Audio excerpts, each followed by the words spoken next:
Bagaimana supaya hati dan pikiran kita selalu merasa tenang, Bu ya? Karena kita sebagai manusia biasa dalam menghadapi cobaan hidup masih suka gelisah, Bu ya. Ya, terima kasih, Bu ya. Wassalamualaikum warahmatullahi wabarakatuh. Waalaikumsalam warahmatullahi wabarakatuh. Pertanyaan sedikit. Sebetulnya ketenangan itu adalah dia bicara bagaimana hati dan pikiran saya agar tenang. Tenangnya hati dan pikiran bukan dengan tenangnya jasad, maka yang boleh ditata adalah pikiran dan hati. Bukan berarti ketenangan hati itu adalah karena banyaknya duit, bukan. Itu orang kaya juga gelisah kok kadang-kadang.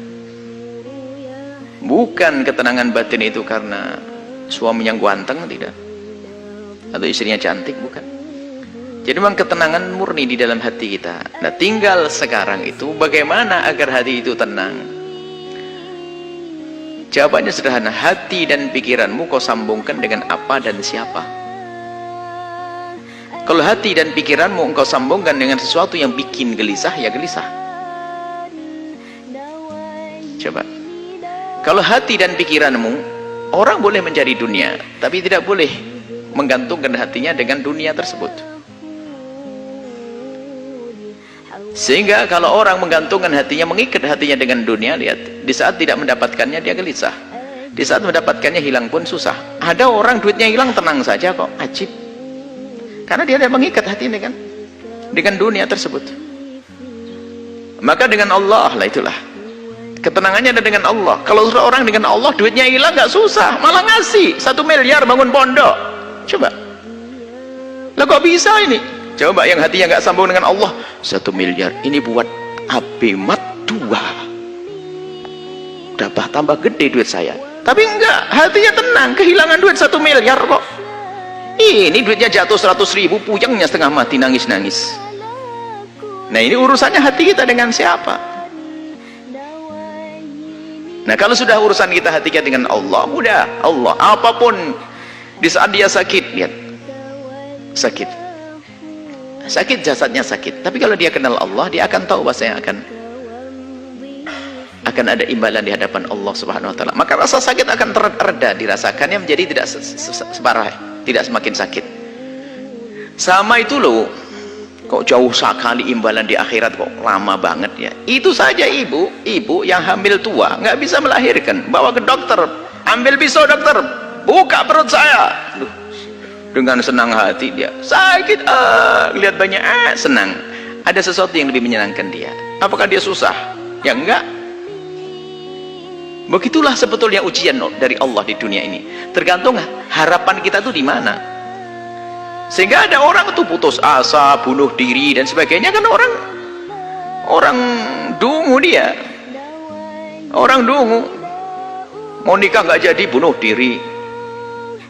Utang kebanyakan, bunuh diri. Gampang banget dia. Di negeri kafir banyak bunuh diri, nggak ada iman. Sebenarnya gelisah karena dia tidak punya Tuhan dia sebetulnya. Kalau punya Allah, nah ini sekarang biasakan dengan Allah. Maka ala bidzikrillah tatma'innul qulub. Mengingat Allah menjadikan tenang hati.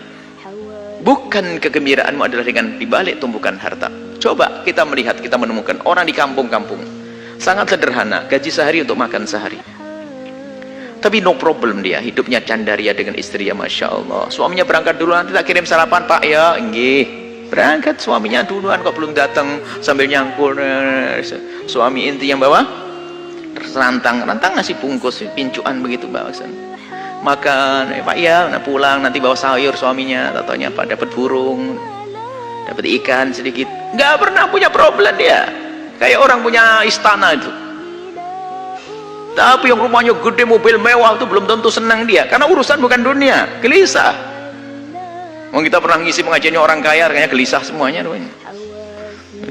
Mulai dari gelisah rumahnya, sertifikatnya di bank semuanya ada.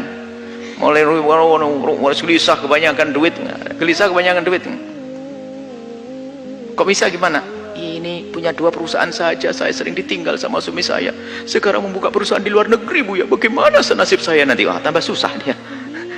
Macam-macam orang lain bingung nih manusia itu, karena hatinya tidak dengan Allah. Maka ada bidzikrillah tatma'innul qulub. Dengan banyak menyebut nama Allah, ingat Allah, akan menemukan ketentraman. Sehingga susah yang sesungguhnya adalah di saat dia jauh dari Allah. Kalau sudah jauh dari Allah, kecil pun menjadi susah. Tapi kalau dengan Allah, bencana pun kayak apapun akan menjadi sebab dia senang. Karena ini dari Allah. Sehingga para solehin itu kalau diuji dengan kefakiran, selamat datang dengan syiarnya orang-orang besar. Kefakiran syiarnya orang-orang besar.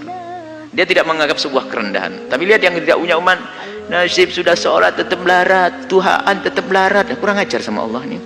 Gimana bisa bahagia dengan Allah saja curiga begitu? Jangan Allah sudah nggak benar. Baik ya, kuncinya adalah bagaimana hati kita. Kita biasakan dengan Allah, dengan Allah. Hakikatnya seperti itu. Tapi di samping itu juga kalau kita berkumpul dengan kemuliaan, Anda akan menemukan kesejukan. Kenapa Allah akan turunkan rahmat di tempat semacam ini? Anda bergabung di tempat-tempat mulia. Biarpun secara zahir tidak langsung hiburan itu disajikan. Misalnya kalau orang ahli maksiat kan hiburannya adalah hadir berdisko dan sebagainya, ketawa-ketawa. Ketawa sesaat, itu susahnya panjang. Senang kelihatannya, tapi tidak tahu bahasa dia akan menemukan kesusahan yang panjang. Tapi kalau kita menghadiri tempat mulia semacam ini, dijanjikan oleh Allah ada rahmat diturunkan, Anda semakin sejuk. Anda berkumpul dengan orang senang, orang baik, dan ada kesejukan. Lihat. Jujur, kita dengan orang soleh saja, kita lupa kok dengan segala permasalahan. Kalau Anda duduk dengan orang yang sangat Anda cintai dari ulama-ulama orang soleh, Anda duduk saat hilang kalau utang lupa, ini lupa, sakit lupa. Itu hanya dengan orang soleh. Bagaimana Anda merasa dekat dengan Allah Subhanahu wa ta'ala? Bagaimana kita dekat dengan Nabi Muhammad SAW? Itu saja. Kembalikan hati kita dengan Allah. Biasakan berzikir, merenungi ya. Merenungi tentang nasib kita nanti di akhirat.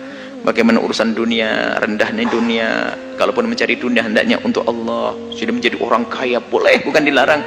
Tapi bukan hanya untuk menyuburkan kesombongan kita, untuk membesar kerakusan kita. Kalau kita hanya mencari dunia hanya untuk dunia tersiksa, seperti diingatkan oleh Nabi, kalau ada orang hatinya itu rakus, dikasih lembah emas 1 minta 2, dikasih 2 minta 3, kasih ini. Dan unik, orang itu punya pabrik 6, itu pabriknya triliunan semuanya tuh. Itu kebakaran hancur 3, itu masih nangis nyungsep masuk rumah sakit. Bodoh banget dia, masih ada 3. 3-nya saja masih kaya raya dia. 3 perusahaannya masih berjalan, 3-nya runtuh, itu nyungsep dia masuk rumah sakit. Ya, kasihan benar tuh manusia. Semoga Allah menjaga hati kita, hati dengan Allah. Maka di saat Anda kaya yang sesungguhnya, Anda bisa